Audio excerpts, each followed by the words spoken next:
C'est ça qui fait derrière que tu es choisi par Kickstarter comme projet du jour, que derrière, le lendemain, tu refais 50 000 grâce à l'email qui est envoyé par Kickstarter, que ensuite, 3 jours plus tard, t'as la presse qui est OK pour faire un article pour dire ils ont fait 100 000 en 2 jours, que derrière, du coup, tu refais 100 000, et que ensuite, du coup, tu finis par, avec le trafic organique, arriver aux 250, ou je sais plus combien on a fait. Derrière, si tu fais pas ça, et que par exemple, je sais pas, t'as que 5 000 ou 4 000 mails, tu vas te retrouver à pas arriver à faire ton 50 000, et du coup, Kickstarter, ils font ils ont pas fait leur homework, en fait. Parce que quand tu fais ton homework, tu vas en trouver en 6 minutes, ou à la limite dans la journée, quoi.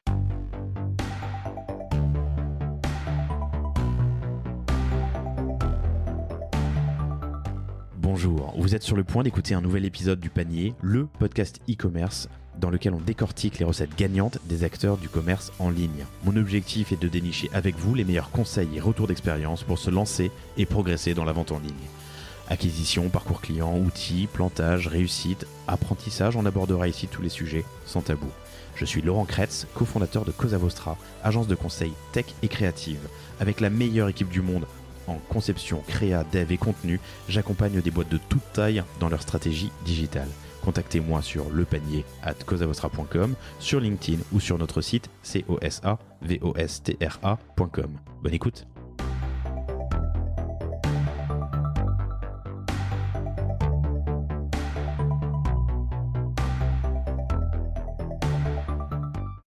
Bonjour à tous, bienvenue pour ce nouvel épisode du Panier. Je suis très heureux de recevoir aujourd'hui Jean Grégoire, qui est le co-fondateur à l'époque de Lovebox. Lovebox, qui est une petite boîte que tu nous décriras un peu plus tard, qui vous aide à envoyer du bonheur, de l'amour, du love à vos proches. C'est une très belle histoire que tu vas nous raconter. Salut Jean, ça va ? Ça va, très bien, et très heureux de participer après avoir écouté pas mal d'épisodes. Il paraît, on va souvent parler de toi. Jacques de Sodilogue, Michael Weiss de Shapeart, je ne sais plus qui encore, et je me suis dit, tiens, faudrait vraiment que je le reçoive un jour. Ça ne s'est pas fait parce que j'ai pas pris le temps de t'écrire, et puis un jour c'est ton équipe qui m'a écrit, et je me suis dit, voilà, enfin, je vais pouvoir te recevoir. Je me posais pas mal de questions, et surtout quand on m'avait parlé de Lovebox au début, vous pouvez les voir, chers auditeurs, lovebox.love, je me disais, c'est un petit gadget type dropshipping, et il doit en vendre 500 chaque année à la Saint-Valentin. Et ben, c'est pas du tout le cas. T'en as vendu 500 lors du test fin 2016. Aujourd'hui, t'en as vendu 150 000 depuis ton lancement 5 ans plus tard. L'année prochaine, en 2022, tu espères en vendre une centaine de milliers. Et tu me disais toi-même que c'est un peu conservateur et que tu peux en vendre plus. Enfin, tu imagines pouvoir en vendre plus si tu suis la même courbe que jusqu'à présent. Et je suis impatient que tu me racontes tout ça. C'est une très belle histoire. Ça a commencé par une histoire... ça a été initié, trigué par une histoire d'amour. Tu nous expliqueras ça. J'aimerais qu'on parle d'industrialisation, parce qu'en produire 500 dans des Fab Labs en France versus en produire 150 000 ou 100 000 l'année prochaine à l'année, c'est pas le même boulot. Tu l'as lancé entre Paris, Boston, San Francisco et maintenant Sydney d'ailleurs, et tu t'es attaqué fort au marché des États-Unis en 2019, et tu vas nous expliquer surtout comment tu as réussi à craquer, parce qu'il y a eu une réelle accélération quand tu as réussi, comme tu le disais, à craquer le code pour les États-Unis. Tu as essayé de faire une levée de fonds qui s'est pas très bien passée, alors que tu coches pas mal de cases, et tu nous expliqueras pourquoi. Et puis tu es sur une phase de transition, et tu nous raconteras la suite et tout ce qu'on peut espérer pour toi, pour 2022 et les années à venir pour Lovebox. C'était une belle intro, ça. Je fais rarement des intros aussi organisées et précises. Je suis très heureux. Bienvenue Jean. Merci, et c'est exactement la réaction que j'allais avoir, quoi. J'ai hâte de voir l'histoire maintenant qu'on va raconter là-dessus. Bienvenue dans le panier. Je suis très heureux de te recevoir. Tu m'as dit, à propos de quoi on parlait de ça ? On parlait de feed. D'ailleurs, moi, je suis un fervent... non, mais en fait, je suis même pas un fervent défenseur. Je suis un adepte. Je suis juste un utilisateur de feed, parce que à certains moments, c'est bien pratique. Et tu me disais, les produits consumer, c'est un peu... ça dit qui tu es.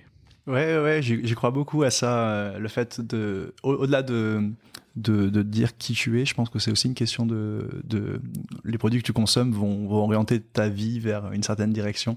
Et sans être moi du tout quelqu'un contre feed, à l'époque, j'en avais entendu parler, je m'étais posé la question et je m'étais dit, tiens, mais finalement, si je me mets à consommer feed, est-ce que ça voudrait dire d'une certaine manière que j'ai envie d'aller dans une vie dans laquelle je prends pas le temps de faire un certain nombre de choses, et est-ce que c'est pas l'inverse que je veux faire? Voilà. Et je trouve que c'est des questions qui sont sympas à se poser, parce qu'on a souvent tendance à voir, voilà, les entreprises, comme simplement quelque chose que tu consommes, t'as faim, tu consommes, etc. Mais en fait, voilà, quand tu fais le choix de tes marques, en fait, tu fais le choix d'une vie. c'est un peu fort ce que je dis, mais c'est vrai. Et en fait, voilà. Et donc, voilà. Donc, je pense que d'ailleurs, quand tu choisis Lovebox, tu choisis de dédier du temps à ce que tu aimes. Et voilà. Et voilà. Je pense que c'est assez important. C'est drôle, Lovebox, parce que alors, tu as fait les mines, tu as été chercheur à Normal Sup, tu as été ensuite, tu as fait un postdoc au MIT, mais tu avais une copine et tu as créé Lovebox en partie pour cette histoire-là, et tu as choisi du coup cette voie-là, alors que tu avais certainement d'autres voies qui s'ouvraient à toi. Raconte-nous la genèse de Lovebox. Ouais, c'est vrai, et souvent les gens me demandent quand même, moi qui faisais de la recherche, etc., ils me disent non mais t'es fou, voilà, comment t'as pu choisir de faire, voilà, une boîte en bois avec un cœur qui tourne, là où tu pouvais, voilà, venir changer le monde avec la technologie. Et voilà, mais pour moi il y a toujours pas de doute aujourd'hui, parce qu'on utilise la technologie, voilà, pour mettre le sourire sur le visage des gens, et ça a vraiment pas de prix, et c'est hyper important. Et techniquement, en fait, voilà, les gens ne s'en doutent pas forcément, voilà, mais quand tu fais une boîte comme la nôtre, avec du hardware, de l'industrialisation, du software, du marketing e-commerce, etc., en fait, il y a une complexité technique, et je suis extrêmement heureux d'avoir le bagage que j'ai aujourd'hui pour avoir eu à gérer ça, surtout avec le peu de fonds qu'on a levé. On a quasi bootstrappé cette boîte, et voilà. Donc après, du coup, la genèse, tu disais, hein, c'est l'histoire d'amour. Voilà, moi, on rentrait d'un tour du monde avec ma chérie, et moi, je devais partir au MIT, en fait, faire mon postdoc. Et elle devait démarrer un poste à l'école de management de Grenoble en recherche et enseignement. Et voilà, et ben du coup il y avait quelques mois de latence comme ça, où moi j'étais, en fait, je pouvais être un peu un électron libre à Grenoble, et j'ai décidé de passer du temps à fabriquer des choses, parce que dans le passé, moi j'étais dans les maths, vraiment dans la recherche en robotique, mais robotique fondamentale, où c'est avant tout faire des algos. Et je me suis dit, bah tiens, première chose que je vais fabriquer quelque chose d'utile. Et ça a été la toute première Lovebox, où je suis allé au Fab Lab de Grenoble, à la casemate. D'ailleurs, je le recommande à tous ceux qui nous écoutent, qui sont allés sur Grenoble, d'aller visiter ce Fab Lab. En plus, ça, il a brûlé quelques années plus tard. Ils sont repartis de plus belle. Enfin voilà, l'équipe est en place, c'est incroyable. Voilà, et donc du coup, voilà, j'ai fabriqué avec, voilà, j'ai tout appris sur le tas, hein, voilà, j'ai fabriqué avec du Arduino au niveau de l'électronique, avec de la découpeuse laser, etc. J'ai fabriqué la première Lovebox pour Mélodie et moi, et c'est celle qu'on a utilisée après pendant mon postdoc à Boston, quoi. Pendant que tu étais à Boston, elle t'a suivi à Boston? Elle est venue, elle a fait des passages où elle arrivait à négocier, de faire ce qu'on appelle des visiting en recherche. Elle, c'était à Boston College et pas au MIT, mais du coup c'était super sympa. On a passé, je pense, en tout 2 mois et demi, je pense, sur mon année à Boston ensemble, donc c'était sympa. C'est quoi une Lovebox à l'époque, et c'est quoi une Lovebox aujourd'hui? Est-ce que c'est toujours la même chose? Ouais, ça n'a pas changé, hein. C'est un objet que tu offres à quelqu'un que tu aimes, pour prendre l'habitude de lui envoyer du bonheur au quotidien. Donc en fait, voilà, c'est pour ça que tu vas offrir une Lovebox, c'est parce qu'il y a quelqu'un que tu aimes, et que tu aimerais lui dire tous les jours, plus souvent, plus facilement, et de prendre l'habitude de faire ça. Et donc ça prend la forme d'une boîte en bois. Donc on a choisi le bois pas pour rien. Enfin, la première était en bois, mais après, lorsqu'on s'est posé la question de faire un design industrialisable, etc., on a fait le choix difficile de rester sur du bois, parce que ça véhicule quelque chose de fort. Moi, le bois, là, il y a pas longtemps, là, il y a quelques jours, je retournais à Porquerolles, sur l'île de Porquerolles, pour ceux qui connaissent, là où j'ai un arbre. Là, il ne faut pas faire ça, mais c'est à l'époque où je savais pas. Et voilà, on avait gravé nos initiales avec ma chérie. Et voilà, je sais que maintenant, je sais qu'il ne faut pas le faire. Voilà, mais je suis retourné sur cet arbre, voilà, pour regarder cette trace-là. Voilà, donc ça raconte ça, le bois. C'est une matière vivante, Et c'est une matière qui prend le temps aussi, et je pense que le temps et l'amour, c'est quelque chose, voilà, l'amour, c'est quelque chose qui vit dans le temps, qui évolue dans le temps, et je pense que c'est deux choses qui sont très très très liées. Voilà, donc le choix du bois était important. Donc voilà, c'est une boîte en bois et avec à l'intérieur beaucoup d'électronique et un peu de software, voilà, qui vont permettre, en fait, il y a un cœur devant cette boîte en bois qui tourne à chaque fois qu'il y a un message qui arrive et qui va continuer de tourner sans faire aucun bruit jusqu'à ce que vous vous rendiez compte que le cœur tourne, ce qui veut dire que un de vos proches, souvent il y a une personne principale qui envoie des messages, mais vous pouvez l'ouvrir, on a des grands-mères qui sont connectées à une cinquantaine de petits-enfants, voilà, et ensuite, une fois que vous voyez que ça tourne, vous ouvrez le couvercle en bois, et là il y a un écran qui va permettre d'afficher la photo, le dessin, le petit message texte que la personne vous a envoyé. Et je peux donc la boîte, il faut l'ouvrir pour voir quand le cœur tourne, il faut ouvrir pour voir son message. C'est You've Got Mail. Je vois le message qui m'a été envoyé. On peut avoir plusieurs apps connectées à une Lovebox. Exactement. Voilà. Donc je peux, ma femme et moi, avoir une Lovebox pour nos enfants Exactement. Okay. Et une fois, donc il y a une interface aussi dans la boîte. Est-ce que je peux naviguer entre les messages reçus? Alors non, on a fait un truc hyper simple, du coup c'est pas tactile, voilà, vous pouvez pas naviguer. En revanche, le dernier message, si vous le souhaitez, peut rester affiché, ce qui fait que, je sais pas, une grand-mère, elle a un peu de visite, elle dit regardez, là j'ai reçu ça cet après-midi, voilà, elle rouvre le couvercle et le dernier message s'affiche. Et ensuite vous pouvez en fait faire tourner le cœur à la main. Ça va envoyer en fait une pluie de cœurs sur le téléphone de tous ceux qui sont connectés ou de la dernière personne qui a envoyé un message suivant les options que vous choisissez. Voilà, et ça c'est une façon très binaire en fait, voilà, de dire je pense à vous. Ça peut vouloir aussi dire j'ai envie de recevoir un message. Ah oui, d'accord, parce que c'est pas forcément en réponse à un message. Non, ça voilà, peut être. voilà, Okay. c'est beaucoup en réponse, mais parfois les gens ça veut dire je pense. Voilà, Okay. je pense à toi. Et voilà. Et après peut-être que dans le futur on introduira des façons un peu tactiles et tangibles de naviguer sur le message précédent, mais pour l'instant, en tout cas, on est resté sur la simplicité et ça, c'est hyper apprécié par les gens. Hein. C'est juste, voilà, j'ai un message, j'ouvre. C'est intéressant parce que sur ce côté évolution du produit, j'imagine qu'après en avoir écoulé 150 000, c'est fat quand même. Hein. Ça vaut entre 100 et 120 euros. C'est ça. C'est ça. Hein. Donc, t'en as écoulé 150 000, écoulé 150 000. Tu restes sur un produit qui est... Je cherche un terme qui soit positif, parce que c'est positif ce que j'en teste, mais basique, efficace, qui répond à un besoin sans l'avoir fait beaucoup évoluer. C'est un peu comme l'Uni. L'Uni, c'était un épisode hyper intéressant et un catch-up super intéressant du panier que je vous recommande, où le produit qu'on achète aujourd'hui est sensiblement équivalent en dehors de matériaux peut-être plus...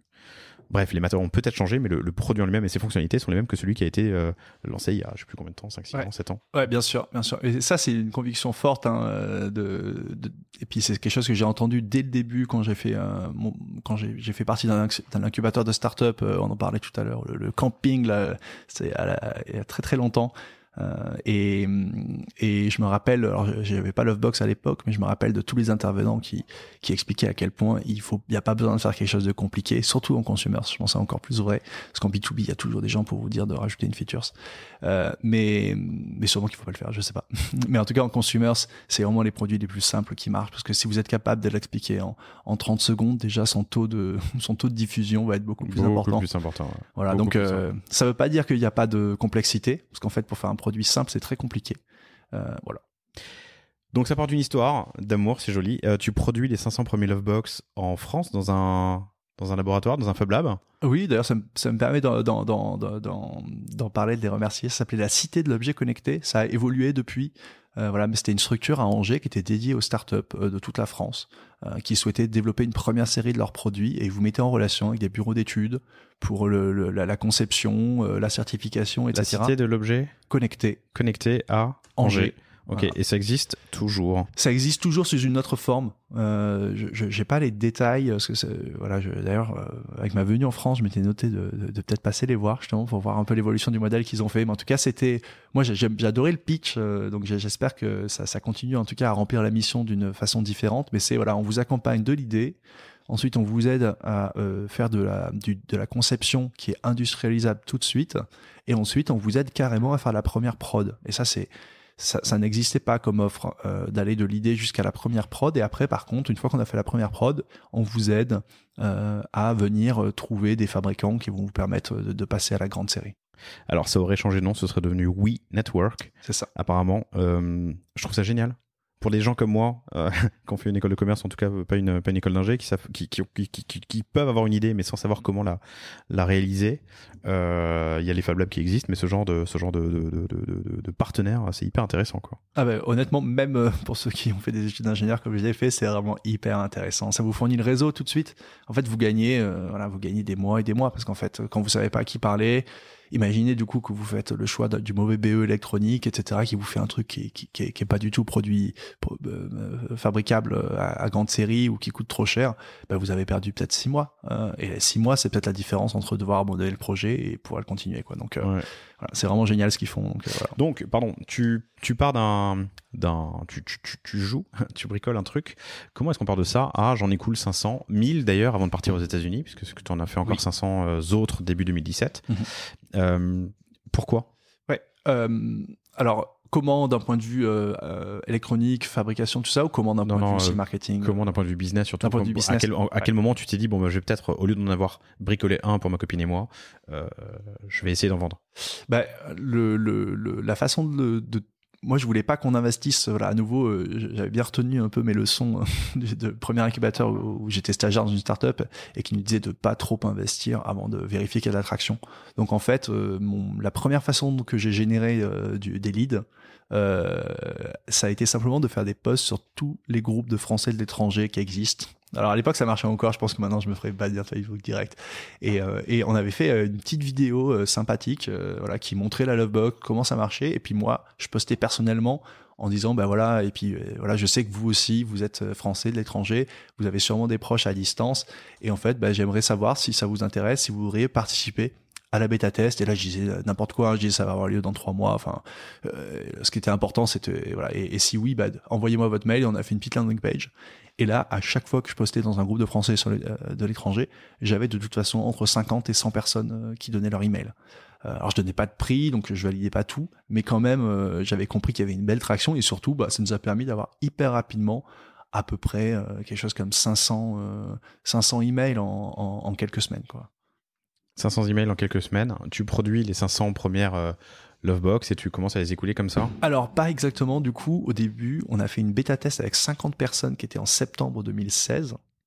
Et cette bêta test 50 personnes, ça a été recruté sur la base de ces centaines d'emails qu'on avait récoltés.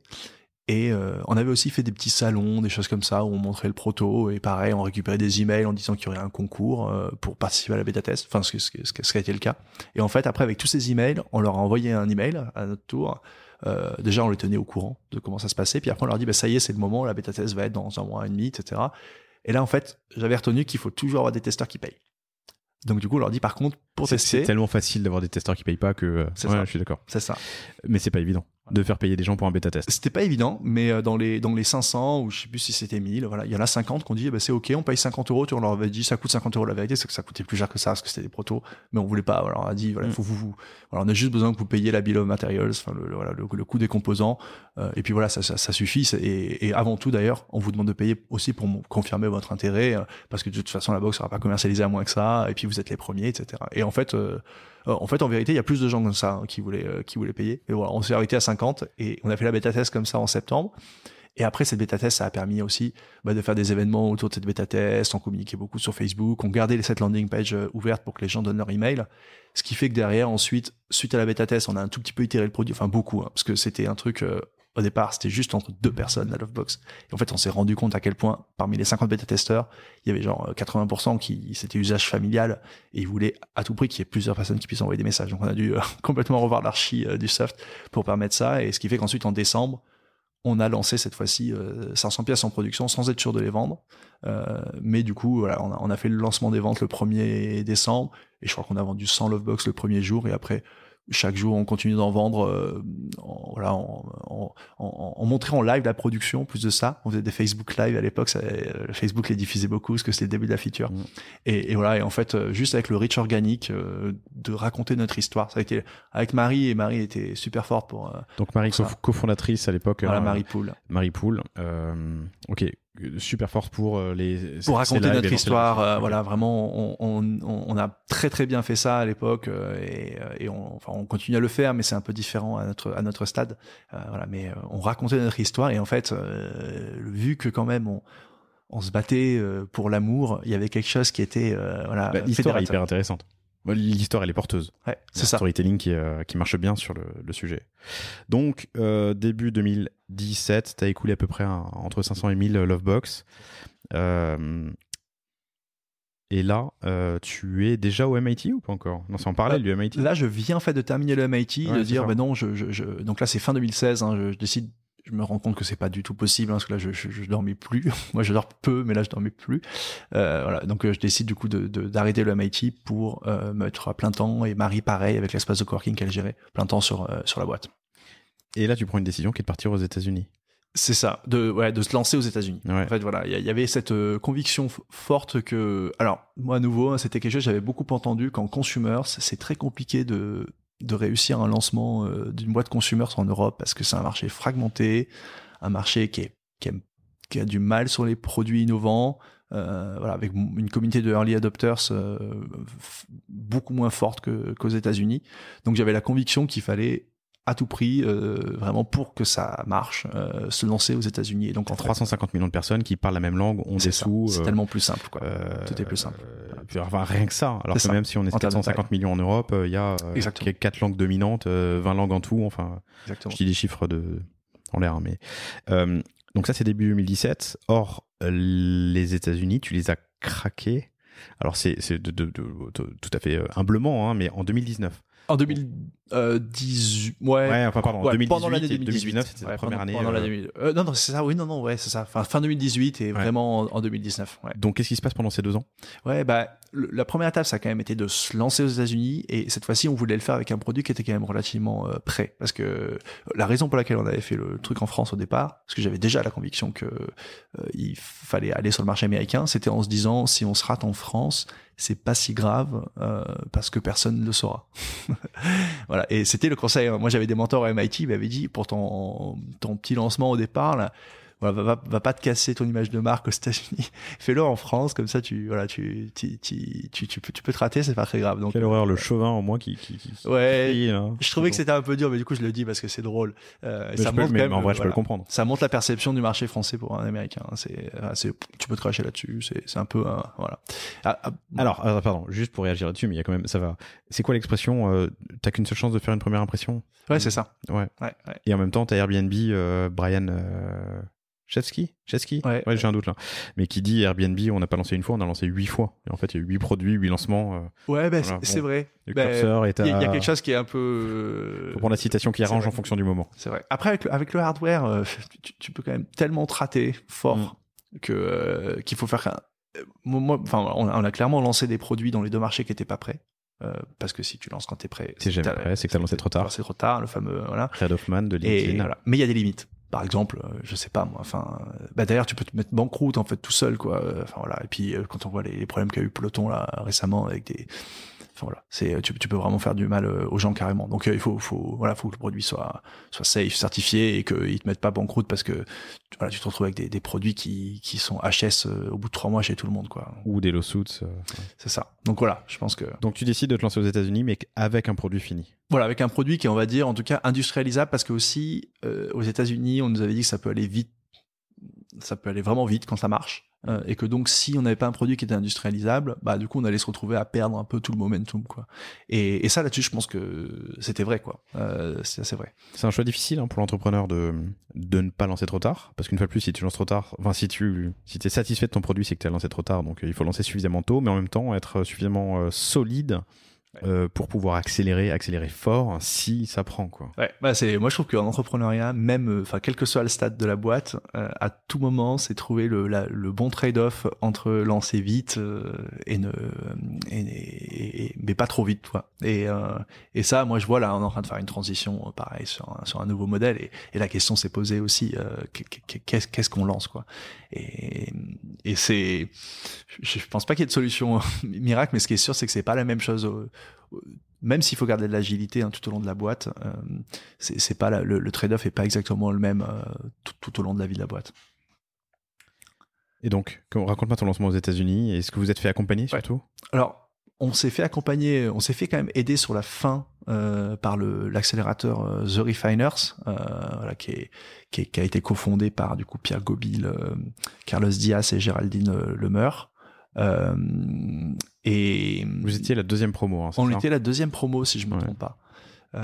Voilà, donc ça a été une super expérience pour nous, difficile aussi. On peut en parler plus tard. Pourquoi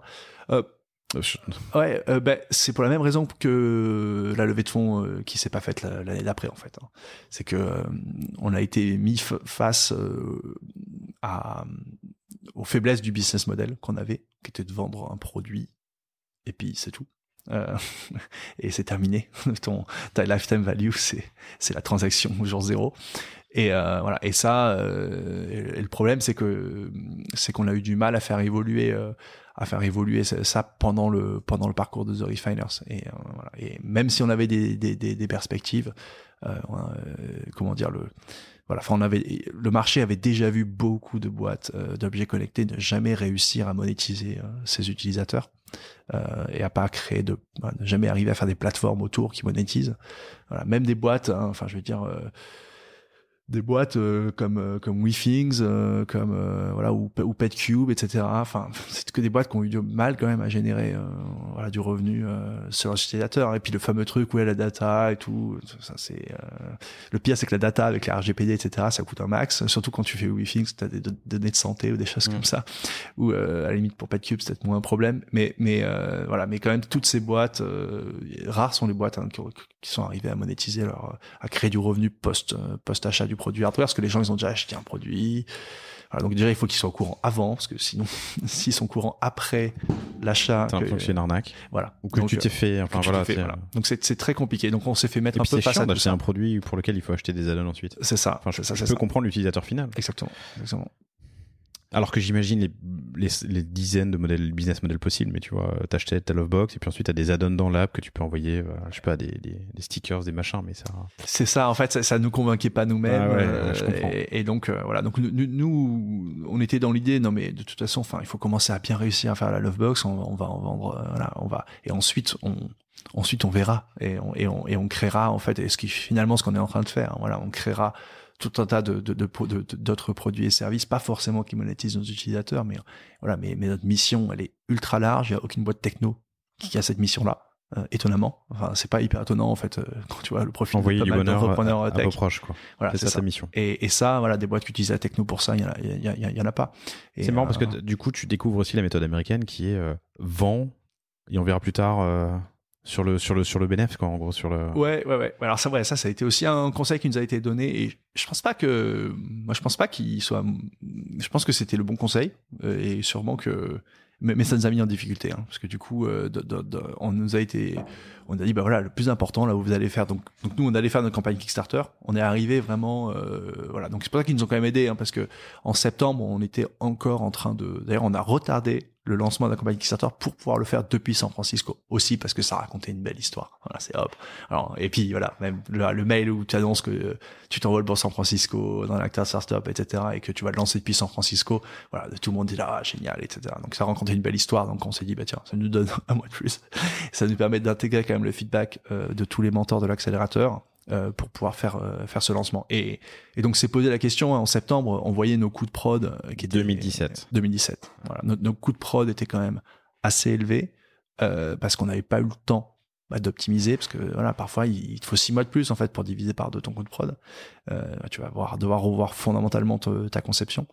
Et là, c'est posé la question, mais qu'est-ce qu'on fait? Est-ce que du coup on se lance au Kickstarter en disant on vous livre dans un an, ou est-ce qu'on se lance sur Kickstarter en disant on vous livre, on va pas faire de bénéfice, on va perdre de l'argent, mais on vous livre dans un mois, quoi, pour Noël. Et donc on a fait le choix soutenu par l'accélérateur, hein, d'aller vite, parce que du coup ça allait nous permettre d'apprendre plein de choses rapidement, de montrer de l'attraction rapidement, et ensuite du coup de lever des fonds normalement aussi rapidement. Bon, ça c'est la partie qui s'est pas bien passée, mais moi je regrette pas du tout d'avoir fait ça, même s'il y a eu des conséquences difficiles, quoi. Campagne Kickstarter qui s'est très bien passée, vous avez vendu pour $300 000 avec presque 3000 backers de la Lovebox, et là on est fin 2017, hein, c'est ça? C'est ça. Et là la clé ça a vraiment été d'acquérir une communauté autour. Donc là, l'obsession, notre KPI jusqu'au lancement du Kickstarter, c'était d'acquérir des emails. On a aussi fait beaucoup d'organique, de salons, etc. On avait fait le CES, mais on a quand même fait vers la fin un peu de campagne d'acquisition d'emails. Ils convertissent toujours un peu moins que ceux qui arrivent organiquement. Mais du coup, voilà, on avait, je pense, on devait avoir une dizaine de milliers, 10 000 emails, je pense, quelque chose comme ça au moment du lancement. Ce qui fait que, et après, vraiment, on les a énormément tenus au courant. Enfin, voilà, toutes les news. Enfin, je pense que vraiment, et pour eux, c'était un peu comme un podcast que je suis, quoi. C'était vraiment, c'était chaque semaine, ils voyaient la saga continuer. Nous, voilà, Vous avez réussi à tenir le mois? Et le mois, c'est-à-dire le mois promis de ah ouais, on a livré livraison. Tout le monde avant Noël, et vraiment tout le monde l'a reçu avant Noël, et c'était surtout ça qu'on promettait. Deux questions sur lesquelles j'ai envie de une question que j'ai envie de te poser et un truc sur lequel j'ai envie de te challenger. Tu dis ton obsession c'est d'acquérir de l'email, mais sur Kickstarter pour un produit technologique où, comme tu l'as dit, la lifetime value se définit au moment de l'achat et prend fin d'ailleurs au moment de l'achat. À quoi ça sert d'acquérir de l'email? Pourquoi c'est une obsession? Évidemment, il faut prendre soin de tes utilisateurs qui t'ont confié, ils t'ont fait confiance, ils t'ont confié de leur argent. Faut les entretenir et leur dire que ça va arriver, que ça va sortir. Pourquoi cette obsession? C'était pour avoir le premier jour 100% d'objectifs atteints. C'était ça le. Oui, d'accord. Voilà. En amont du lancement. Amont. Voilà, c'est pour ça. Là, c'était l'acquisition email en amont pour derrière avoir jour 1. Et en fait, on a rempli, je crois, l'objectif de 50 000 € en 6 minutes, je me souviens. Voilà, c'était 6 minutes. 50 000, c'est 500 Lovebox, en gros. 50 000 €, ouais, donc c'était. Non, je dis une bêtise. 100, elles étaient pas exactement à 100. 50 000, 500 voilà, Lovebox, ouais. C'est ça, en 6 minutes. En gros, en 6 minutes. Voilà, en 6 oui, minutes. Mais bon, ça c'est du marketing. Ouais, bien sûr, c'est du marketing, mais parce que l'objectif de 50 000, c'est toi qui le décides. Exactement. Voilà. Mais par contre, c'est ça qui fait derrière que tu es choisi par Kickstarter comme projet du jour, que derrière le lendemain tu refais 50 000 grâce à l'email qui est envoyé par Kickstarter, que ensuite 3 jours plus tard t'as la presse qui est ok pour faire un article pour dire ils ont fait 100 000 en 2 jours, que derrière du coup tu refais 100 000 et que ensuite du coup tu finis par avec le trafic organique arriver aux 250 ou je sais plus combien on a fait exactement, mais 300 000. 300 000, voilà. Donc c'est vraiment, et c'est pour ça que c'est hyper important. Derrière, si tu fais pas ça avec, par exemple, je sais pas, t'as que 5 000 ou 4 000 mails, tu vas te retrouver à pas arriver à faire ton 50 000, et du coup, Kickstarter, ils font ils ont pas fait leur homework, en fait. C'est quand tu fais ton homework, quand tu fais une campagne. En 6 minutes. Voilà, tu vends tout en 6 minutes, ou à la limite dans la journée, quoi. Alors c'est marrant parce que ça c'était un truc sur lequel je voulais te challenger, mais je t'ai dit que j'avais aussi une question, mais tu viens en partie d'y répondre. Tout est une question de momentum, toujours. Ah oui. Pour lancer ta campagne Kickstarter, pour venir aux États-Unis, pour faire tes ventes sur Kickstarter, pour lancer ton produit fin 2016 quand t'es en France. En consumer, et pendant toutes les boîtes, c'est toute une question de maintenir le momentum et de continuer l'histoire et et puis c'est le boulot aussi je pense d'un fondateur, d'un CEO, c'est de s'assurer à tout moment qu'il y a le maintien du momentum, et le momentum quand ça se perd, c'est dur de le reprendre. Du coup, c'est aussi d'anticiper le moment où le momentum il va baisser, et typiquement c'est ce qui fait que la transition qu'on est en train de faire avec un modèle un peu qui s'éloigne du hardware dont on parlera plus tard, je pense, vient là-dedans, quoi. Comment t'aurais pu faire mieux? Le Kickstarter, à ce moment-là, le Kickstarter, cette première année, c'est une bonne question. 2017. C'est une bonne question. Il s'est quand même passé un an entre le moment où tu décides d'aller aux US, c'est ça, fin 2000, et le moment où tu as livré tes premiers. Ouais. Je pense que le focus sur les États-Unis, en fait, on avait beau dire qu'on était focus sur les États-Unis, et bien en fait, la vérité, c'est qu'on faisait beaucoup de choses. On voulait être sûr de faire les choses bien des deux côtés, quoi. En fait, voilà. Et ça, c'est classique, hein, tu veux faire les choses bien. Et donc, tu te dis, tiens, la France, quand même, on est français, machin et tout, voilà, il faut qu'on le fasse bien et tout. Et en fait, on a fini le Kickstarter. Certes, on a quand même eu un bon pourcentage d'Américains, voilà, ça nous a permis de lancer aux US et tout. Mais vu que naturellement, on est français, on faisait les choses mieux pour la France, au final, surtout qu'on y mettait autant d'efforts. Enfin, tu vois, on faisait les choses à chaque fois dans les deux langues, etc.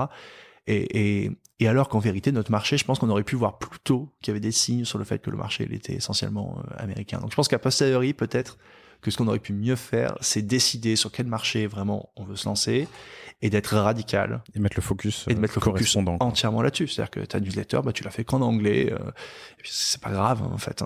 Les Français qui ont vraiment envie de suivre et de suivre en anglais. Enfin, voilà, ça aurait été peut-être dur comme choix, mais peut-être que ça nous aurait permis d'aller plus vite et au final, peut-être de lancer la France dans de meilleures conditions, en ayant eu des meilleures métriques, etc. Parce que là, du coup, on était dans un entre-deux où voilà, on mettait pas, et même pire, hein, souvent, on commençait par faire la version française. Et ça, c'est vraiment, ça quand même, c'était facile à corriger, quoi. On aurait pu au moins commencer par faire les US. Voilà. Et ce qu'on a fait en 2000, quand je disais qu'ensuite en 2018, voilà, c'est là qu'on a craqué les États-Unis. On a fait un changement, alors fin 2018, plutôt début 2019, et c'est vraiment début 2019 qu'on a fait la transition où voilà, c'était Alix chez nous qui a été incroyable et très importante, Alix de Brécourt, voilà, qu'aujourd'hui c'est qu'à sa propre boîte que vous pouvez, voilà, et la fabrique d'Alix, et elle a été clé dans cette décision-là en 2010, début 2019, c'est de dire voilà, maintenant on fait tout. Focus États-Unis, e-commerce, voilà. Et en fait, la France, on est obligé, voilà. Et puis là, on avait des difficultés financières à l'époque, donc de toute façon, c'est bien les difficultés financières. D'une certaine manière, c'est très difficile, mais c'est très très bien dans la nécessité d'être focus et de faire les bons choix et la priorisation, parce que vraiment, quand là on avait fini, on n'était plus que 4 personnes, etc. Voilà, là on a dû faire des choix hyper radicaux, et ce qui nous a permis d'être là où on en est aujourd'hui, quoi. Et sans ces choix radicaux, je pense que voilà, peut-être même que du coup, sans ces difficultés financières, on n'aurait jamais réussi. Qui sait, on peut pas savoir. C'est contradictoire, c'est intéressant. Mais donc, ta campagne Kickstarter se couronne par un succès fin 2017. Tu as vendu 3000 Lovebox, tu as fait 300 000 euros. Tu t'as livré tout le monde en temps et en heure. Tu te dis que c'est le moment d'aller lever des fonds. Tu es à San Francisco, tu vas lever 20 millions sur une prévalo à 60. Exactement. Je pense qu'on était, je sais pas si on était naïf ou pas, mais voilà, on partait du principe que voilà, enfin, on avait vraiment le sentiment d'être dans une success story à ce moment-là. Alors vraiment. Et du coup, ça a été d'autant plus difficile 2018 parce que voilà, pour nous, voilà, on avait été pris dans cet accélérateur à San Francisco. On réussit notre Kickstarter. Voilà, on vend on vend des milliers de Lovebox. On avait du mal en fait à suivre l'attraction. Donc en fait, voilà, tu vois, c'est quand tu écoutes les podcasts là, de gens qui te racontent leur succès, ils te racontent ça, voilà, qu'ils ont du mal à suivre l'attraction. Enfin, nous, c'était ça. On avait des sollicitations. En janvier, tu vends combien de Lovebox? Donc après la campagne. Après la campagne, mais après il y avait. Ça je pense qu'on quand fait. Même. Ouais, je pense. En fait, dans les mois qui suivent, enfin dans le premier trimestre, je crois qu'on fait 5000 unités. Premier trimestre 2018. Donc 50% de plus que ce que tu as fait sur la campagne. Quelque chose comme ça. Au premier trimestre. C'est ça. T'as fait l'MIT, t'as fait les mines, t'as une équipe, t'es installé à San Francisco, t'as un produit technologique et digital, enfin hardware, software qui marche. Tu coches pas mal de cases. Alors, je coche pas mal de cases. Donc, soit j'ai été vraiment pas bon, et franchement, qui sait, hein, enfin, voilà, peut-être qu'un jour quelqu'un viendra me voir et me dira pourquoi vraiment il pense que j'ai pas réussi à lever. Moi, j'ai quand même plutôt une théorie sur le fait que beaucoup de gens pensaient que ça allait retomber. Que c'était une sorte il y avait une petite mode, un petit gadget sympa. Et qu'ensuite j'allais plus en vendre parce que je répondais pas à un besoin fondamental, ce qui est paradoxal parce que il y a rien de plus fondamental que de dire aux gens que tu les aimes et de te sentir aimé. Je pense que c'est juste après la nourriture et le logement. Je pense que c'est la troisième chose qui me viendrait en tête. Donc c'est voilà, mais peut-être aussi qu'en termes de valeur, je sais pas, est-ce que les gens qui sont dans l'investissement dans ces choses-là, ils se reconnaissaient pas dans notre mission et etc. Voilà, ça c'est une première, mais surtout moi je pense que c'était très lié au fait qu'il y avait eu beaucoup de gens d'investisseurs qui s'étaient cassés les dents sur des boîtes consumer hardware qui avaient un business model comme le nôtre, sur le fait voilà, on vend le produit puis c'est fini, ensuite on fait plus de revenus, en tout cas on n'avait rien construit. Voilà, nous on disait qu'on allait construire quelque chose, voilà, voilà, notre mission c'était d'aider les gens à mettre le sourire sur le visage de leurs proches, de les aider à faire ça, et qu'on allait ensuite construire un ensemble de solutions autour de la Lovebox pour faire ça. Mais ça, vu que c'était quelque chose qui était un peu encore conceptuel et qui avait pas de preuve de traction, et que ils avaient financé un certain nombre de boîtes qui avaient la même vision que nous, qui n'étaient jamais arrivées. Du coup, on n'est pas arrivé à les convaincre. Hein. Voilà, on n'a pas été assez. Je pense qu'on n'a pas été assez bon. Enfin voilà, quand on réussit pas, hein, c'est difficile de dire. Mais surtout moi, ce que j'ai compris, et j'ai un mentor du réseau Entreprendre de l'Isère, de Grenoble, il m'a beaucoup challengé là-dessus et il m'a fait réaliser ça. Et il m'a dit tiens, dans les derniers mois, voilà, t'as passé ton temps à faire quoi? Et je lui ai dit je passais mon temps à essayer de lever de l'argent. C'est vraiment concrètement, je passais 90% le vêtement, de temps. c'est un métier à c'est 120% de ton temps, quoi. Exactement. Et ça va t'occuper, toi fondateur, je parle comme à la radio là. Ouais. Toi fondateur qui m'écoute, ça t'occupe 100% de ton temps pendant 3 mois à 6 mois quand ça se passe, enfin voilà. Complètement. Et c'est un défocus produit, un défocus marketing, un défocus humain dans l'équipe. Exactement. Ouais. Voilà. Et en parallèle de ça, pardon, il me disait, il me disait, et ça donnait quoi? Je dis bon, pas grand chose quoi. Voilà, on voulait lever au moins 1-2 millions, et puis voilà, on avait peut-être 100 000 d'intention, enfin c'était rien. Et à côté de ça, il me dit voilà, et sur la partie vente, prod et tout, t'as passé combien de temps? Et là, on avait une traction, voilà, on n'arrivait pas à produire on n'arrivait pas à produire assez parce qu'on n'arrivait pas à avoir les financements pour produire, etc. Enfin voilà. Et il me dit maintenant imagine si t'inverses le temps. Qu'est-ce qui peut se passer, quoi. Et c'est vraiment ce que j'ai fait. Alors certes, on a fait le crowdfunding en equity, So We Fund fin 2018, mais dès que ce petit financement-là a été clos, j'ai fait un changement radical de temps passé, et j'ai commencé à passer 90% de mon temps sur faire en sorte de trouver un modèle profitable de croissance aux États-Unis. Et c'est comme ça que du coup on s'est retrouvé. Que t'as craqué les US. On a craqué les US. Alors on a craqué les US parce qu'on faisait. Moi-même j'y passais. C'était mon focus premier. C'était le focus premier de toute l'équipe, et on était obsédés juste par faire craquer les US en e-commerce et avoir un modèle rentable. Et en fait, on a été rentable dès le premier, en fait, même le dernier trimestre, mais bon, ça, des boîtes qui sont rentables au dernier trimestre, il y en a beaucoup. Mais voilà, on a été rentable dès le premier trimestre 2019, après chaque trimestre rentable. Tu dis ça avec un sourire, parce que le dernier trimestre, il y a Black Friday et Noël, enfin. C'est ça, exactement. Donc, des boîtes qui ont le Q4 profitable, je pense qu'il y en a beaucoup en consumer. Voilà. Vas-y, comment est-ce qu'on craque les US? C'est quoi la recette? Ouais, je pense que la première chose, c'est de ne faire que ça, ou en tout cas d'avoir des équipes qui sont dédiées qu'à ça, parce que c'est hyper compliqué sinon de faire les deux en même temps, c'est très compliqué. Donc nous ça a été toute l'équipe qui ne faisait que ça.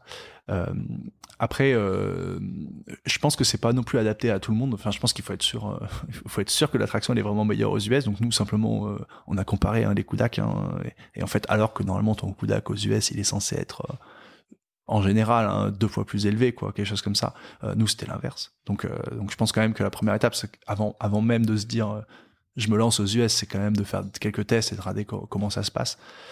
Et après, c'est beaucoup de petits détails, quoi, en fait. Et quand tu modélises le truc, en fait, tu comprends, parce que ton taux de conversion, tu l'améliores de 10%.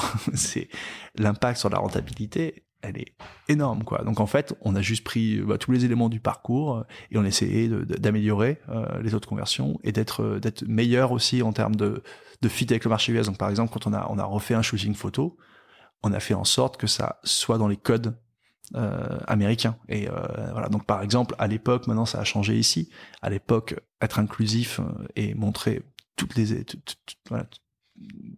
type de personnes, c'est hyper important aux US. Aujourd'hui, je pense que je sais même plus moi parce que je suis un peu de partout, mais il me semble qu'en France c'est devenu également hyper important. Et à l'époque on a fait hyper attention à ça sur le shooting. Pareil, on a fait en sorte, quand on a pris, alors on a quand même fait le shooting à Paris, même si on était focus US, mais on avait vraiment pas beaucoup de sous, mais on a loué un Airbnb et genre le critère c'était qu'il fallait que ça ressemble à une maison américaine. Donc en fait on a passé des journées sur Airbnb jusqu'à trouver une déco qui faisait un peu plutôt américaine. Voilà. Et ensuite on a acheté des céréales, des machins, des produits américains pour que dans les photos ça soit un environnement américain et que derrière les gens se reconnaissent plus facilement. Et ça, la théorie, c'était que tu augmentes de pas grand-chose, mais d'un coup... tout est incrémental. Et il suffit d'un demi% à droite et à gauche régulièrement pour passer de 5000 ventes, tu m'as dit, le premier trimestre 2018, à combien de ventes en 2019 quand vous êtes profitable? Je crois qu'on a fait du 200%, donc du coup, okay. Voilà. Bon. 200% par rapport à l'année précédente, mais tu nous as pas donné le chiffre de l'année précédente, mais en tout cas une belle augmentation, 200%, c'est 1 x 3, c'est magique, quoi. Alors la recette, tu m'as dit, petit 1, focus de l'équipe. Il y a Alix, c'est ça, qui a dit, bon maintenant on ne pense que États-Unis, on pense en anglais, on pense que États-Unis. Tu as adapté tes contenus.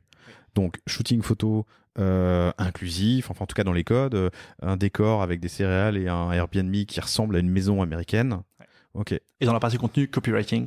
Donc nous, on a travaillé avec une freelance américaine, ouais. Qui nous révisait tous les contenus pour être sûr que non seulement l'orthographe, etc., mais aussi vraiment la façon de parler. Il suffit pas de traduire. Il suffit pas de il faut que ce soit culturellement inspiré par. C'est ça. Ok. C'est ça. Par exemple, hein, je veux dire, nous, par exemple, à Noël, on passe notre temps à dire les fêtes de Noël.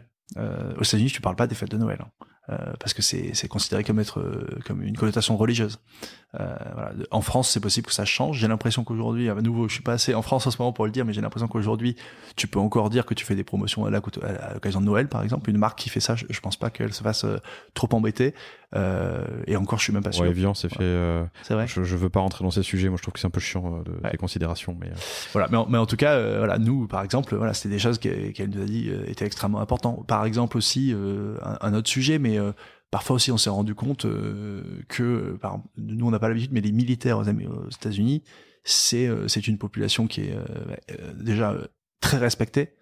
Très importante. Importante, hein. Un adulte sur 7, j'ai entendu ça la semaine dernière, a fait l'armée. Enfin, a fait une mission pour l'armée. C'est ça. Et avec une image et une très très importante. Bête, quoi. C'est ça. Et nous, du coup, voilà, elle nous a inspiré certains contenus. Ou voilà, et on a beaucoup de partenaires de militaires qui achètent la Lovebox. Voilà, ou parfois même, voilà, on a des histoires incroyables hein, où les personnes, avant de partir en mission ou sur le champ de bataille, prévoit, voilà, planifie des messages qui vont arriver pendant toute la mission, et c'est génial, je crois, comme histoire. Et après, voilà, derrière, quand la personne revient, voilà, il s'est passé toute cette histoire auprès de la personne qu'elles aiment ou de leurs enfants. C'est... D'habitude, le soldat part avec une Lovebox ou part avec l'app et la Lovebox. Non, c'est plus la Lovebox qui a la famille, malheureusement. C'est un peu compliqué, j'imagine. Ouais, c'est un peu compliqué sur le terrain. Voilà. Mais il y a quand même hein, parfois, mais c'est un peu compliqué. Mais en revanche, voilà, je sais que c'est très utilisé par les partenaires et pour le partenaire. Rester au pays, quoi. Ok. C'est ça.